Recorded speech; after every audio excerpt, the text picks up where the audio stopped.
Allô, allô! Bon mercredi!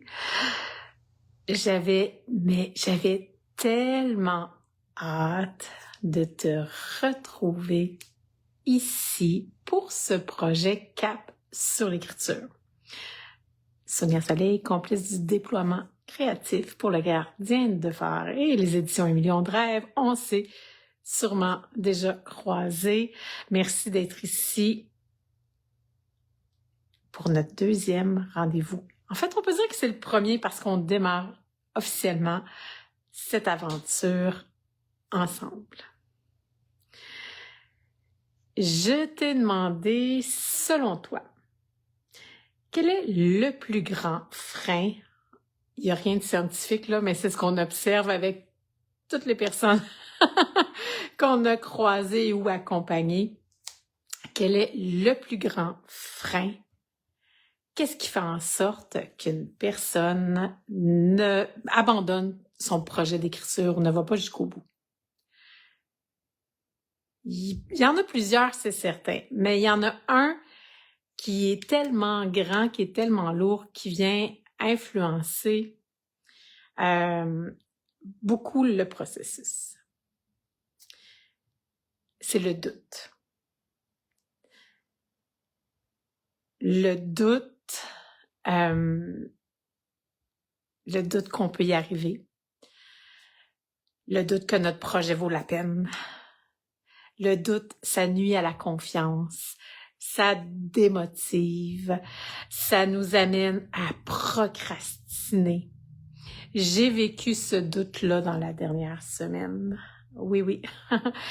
Quand je t'ai annoncé que j'allais être avec toi pour les prochains mercredis pour ce nouveau projet littéraire qui m'habite, qui est d'écrire un roman fantastique, et puis j'ai envie de le faire avec toi à la caméra, de te partager comment je me sens, les avancements, les frais aussi que moi je peux, que je vais vivre ou que je vais pouvoir avoir.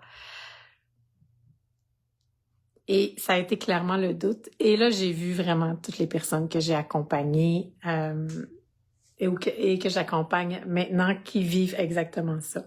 On me dit, Sonia, ça va être facile pour toi d'écrire un roman fantastique. Tu as déjà écrit des livres et tu accompagnes des gens. Oui, mais non! Dans la dernière semaine, là, ce qui m'habitait, mais tout existe par rapport au fantastique. Quelle idée je vais avoir, tu sais, qui va révolutionner, parce que c'est souvent ça, on a envie de faire différent, on a envie de se démarquer, on a envie de... Et là, ça m'habitait. Mais pourquoi, Sonia, tu te rajoutes ce projet-là, en plus de ce que tu fais? J'ai dû me ramener à mon pourquoi, juste parce que j'ai envie de m'amuser. J'ai envie de m'amuser, puis j'ai envie de jouer avec ce nouveau... cette nouvelle expérience littéraire créée par le gardien de phare qui est la carte au trésor vers ton livre. J'allais dire vers ton rêve. C'est un peu ça aussi. Qu'est-ce qu'on fait quand le doute s'immisce comme ça dans notre rêve, dans notre projet? Il faut éviter de l'alimenter. Tu sais, notre cerveau, lui, il veut nous éviter de souffrir, hein? Puis quand c'est quelque chose de nouveau, quand on n'a pas de preuve tangible encore qu'on est vraiment capable d'y arriver, il y a plein de doutes, il y a plein de freins qui vont être là, qui vont monter, qui vont faire en sorte que, non, tu y arriveras pas, puis ça va être souffrant si tu y arrives pas, puis moi, je te protège en faisant en sorte, que tu procrastines puis que tu te mettes pas en action. Puis je continue à créer des scénarios qui ne font qu'alimenter le doute. Et l'antidote au doute, c'est l'action. L'antidote au doute, c'est l'action. Parce que c'est dans l'action qu'on apprend à se faire confiance. C'est dans l'action qu'on développe des preuves qu'on est capable d'y arriver. Alors, ce que j'ai fait quand les doutes, parce que, tu sais, il y a eu plusieurs doutes qui sont apparus dans la dernière semaine par rapport à mon projet d'écrire un roman fantastique, j'ai pris le temps de les regarder, faire comme, c'est vrai, puis de me rassurer, puis de rassurer mon cerveau. C'est vrai, je n'ai jamais écrit de roman fantastique, mais j'ai quand même écrit des livres. J'accompagne quand même des gens. Et si plutôt que de me mettre la pression, je me mettais à m'amuser. Fait que j'ai transformé ce qui était là. Il y a plein de livres, puis là, tu sais, quand on a des freins comme ça qui montent, tu sais, c'est de les regarder, faire comme... Puis d'amener un argument contraire, tu sais. Donc, je me suis fait une colonne, puis j'ai écrit. Tu sais. Puis là, ben, tout existe. Peut-être, mais c'est pas moi qui l'ai écrit. Comment est-ce que je peux faire différent?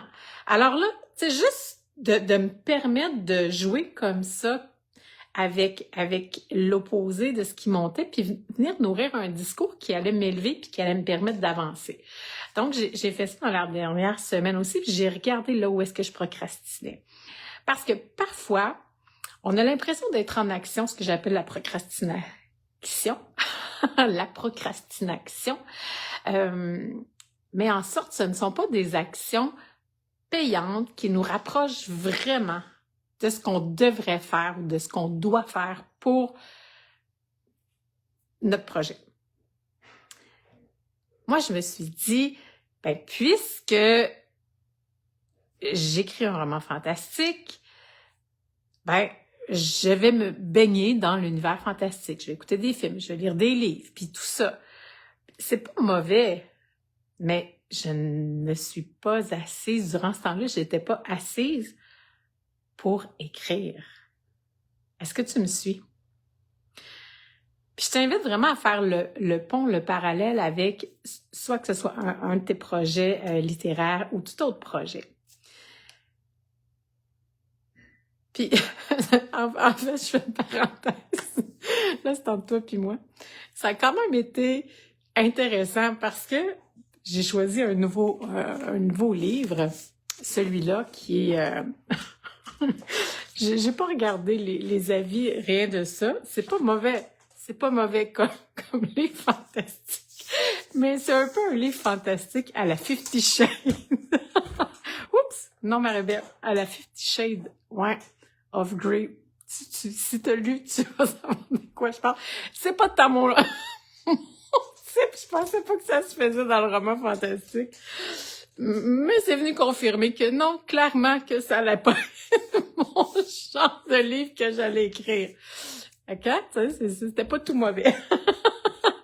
Donc, je reviens aux actions qui ne sont pas nécessairement cohérentes en lien avec qu'est-ce qu'on veut faire. Donc, j'ai tourné beaucoup autour cette semaine de m'asseoir puis de me mettre en action pour écrire mon livre. Et mais j'ai réussi à le faire. Hier soir. Hier soir, parce que je savais qu'on allait être ensemble aujourd'hui. Ça, c'est un autre super truc, ou on pourrait dire un antidote à la procrastination, c'est de se commettre avec des gens. De se commettre avec des gens pour, tu sais, c'est un petit plus qui nous permet de se mettre en action. Donc, hier soir, j'ai ouvert la carte au trésor vers ton livre. Je me suis assise et j'ai écrit. J'ai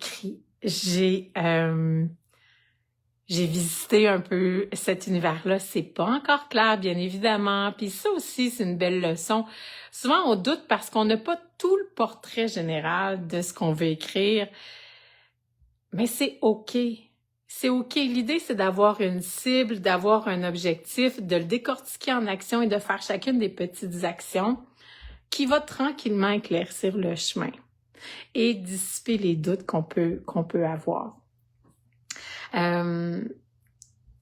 Et dans mes exercices, dans mes réflexions, dans mon écriture, c'est vraiment venu confirmer que j'avais envie de m'amuser avec la prêtresse du chaos, mais que ça allait peut-être une série. Et j'ai remis en lumière des idées que j'avais eues ici et là. Puis j'ai écrit un petit peu, puis j'ai envie de te le partager, si tu veux. Ah, ça me fait plaisir, Gaëtane. Merci. Merci d'être là avec moi. Donc, voilà. Donc, la prêtresse du chaos, c'est comme la série, tu sais. Et le premier, et là, tu seras pas surpris. le premier tome, ce qui est venu là, c'est le phare des mondes. Mais oui, on reste dans la thématique du phare. Parce que le phare, moi, je voyais ça comme un peu une connexion pour voyager entre les mondes. Puis ça, quand c'est monté, là, j'ai eu des frissons, puis là, c'est vraiment venu m'habiter. Là, ça a fait que, oh oui, je tiens quelque chose. Puis là, j'ai continué à écrire des idées que j'ai partagées d'ailleurs avec Jérémy. J'ai bien hâte d'avoir son feedback. Puis là, je voyais une jeune femme qui découvre, tu sais, que le phare dont elle vient d'hériter est la dernière porte entre les mondes. Là, j'ai fait comme, OK, moi, ce que j'aime dans tout ce qui est univers fantastique, j'aime quand on mêle, tu sais, comme dans Harry Potter, il y a les moldus, il y a les sorciers, dans Spiderwick, je sais pas si vous avez écouté déjà les chroniques de Spiderwick ou dans Narnia, tu sais, il y a l'humain, il y a notre univers qu'on est là, puis on visite des univers fantastiques. Donc, ça, c'est ça. Fait que je me suis dit, OK, je reste dans ce que j'aime, mais je commence à m'amuser à créer l'univers. Et là, j'ai noté autre chose, qui est le jour où la lumière du phare s'éteint, les créatures du chaos recommencent à traverser la mer. Là, ça me fait du bien. Ça me fait du bien de me donner cet espace-là pour rêver de créer autrement. Et le fait que je me sois mise en action, tu sais, des bonnes actions, parce que c'est pas toutes les actions qui sont payantes, qui nous mènent en direction de ce qu'on a envie de réaliser. Le fait de faire les bonnes actions, mais ça a été une des preuves que, mais oui, je peux y arriver. Mais oui, une chose à la fois. C'est venu me mettre en confiance aussi. Alors, je me suis mise à l'horaire, je me suis noté des rendez-vous d'écriture, de m'asseoir et clairement mettre des actions concrètes au calendrier pour, oui, preuve et pour la motivation. Parce que déjà, de le mettre à l'horaire, c'est une action. Et il ne faut pas attendre la motivation pour passer à l'action. C'est l'action qui amène la motivation. Alors, quelle est cette action-là que toi aussi tu peux faire dans la prochaine semaine qui va te rapprocher d'un des projets qui est vraiment, mais vraiment important pour toi? Et respecte tes engagements. Parce qu'à chaque fois qu'on se met à l'horaire et qu'on ne respecte pas l'engagement par rapport à soi, mais comment on peut se faire confiance après?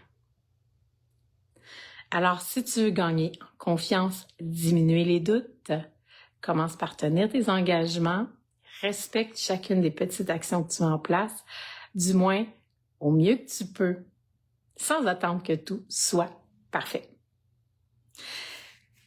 J'ai bien hâte de te lire. Est-ce que le doute fait partie d'un de tes freins à toi?